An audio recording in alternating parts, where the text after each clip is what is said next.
I'm a 90s kid, an elder millennial, if you will, and I remember what it was like before the internet and cell phones. I remember when there was nothing on TV, when you had to search the library for answers, and when sitting with your thoughts and being bored was just something you had to do. I used to hate this as a kid. I hated saying I was always bored.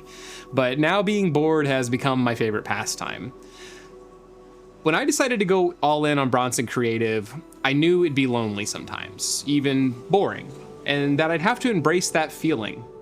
It's tough because my last 5 years of teaching were scheduled for me. Now I have to keep myself accountable, and I think that's something that really scares creative people. I've worked 9 to 5s, I've worked 6 to 6, I've even worked 6 to midnight on movie sets and jobs. Most of that time is what we like to call in the industry hurry up and wait. I cannot count the amount of hours I've sat around on a movie set just waiting. Life can be a lot about boredom if you look at it that way, but lately I've been trying to find peace in it instead. And I'll be honest, it's not always easy. I get comments on this channel telling me to just get to the point, but this is the point. Human interactions with no expectations. If you listen closely, I'm telling you everything I know. But just like the artist in me, I want you to look deeper into yourself. Why are you making your film? Why this project?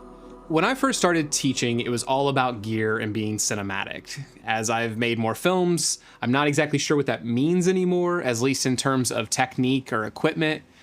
To me, it's about creating something only available in cinema.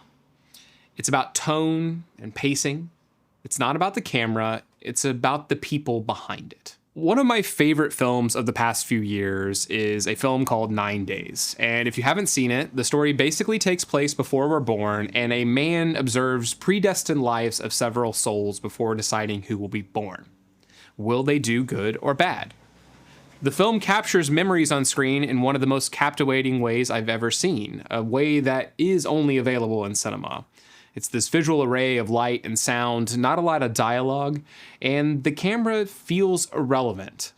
It forces the viewer to see the good and bad of life. So, is it worth living even when life is bad? I can't answer that for anyone else but myself, but I believe it really is. According to researchers, we now see more visual stimuli in a single day than some humans would have seen in an entire lifetime. Yet, we're more afraid than ever to be alone, bored, or even present. When my school closed down a few months ago, I chose to frame things differently. I'm getting this opportunity.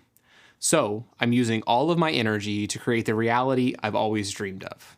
I want to use this platform to share another way of living, one rooted in presence.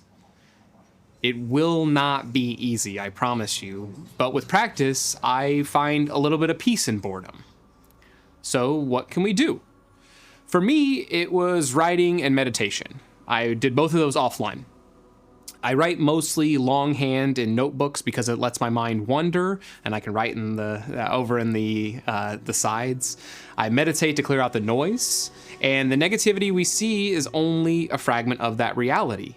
So statistically speaking, we're living in one of the safest times in history, as long as you get off the internet. As I've said before, I do not know where this is heading, and that's not why I'm doing it. I don't know how many times I'm gonna have to change my mind, but I will. And I do know that every major unexpected shift that's been forced upon me on this journey has led me to something surprising. And it's also allowed me to be bored and present, which I'm forever grateful for.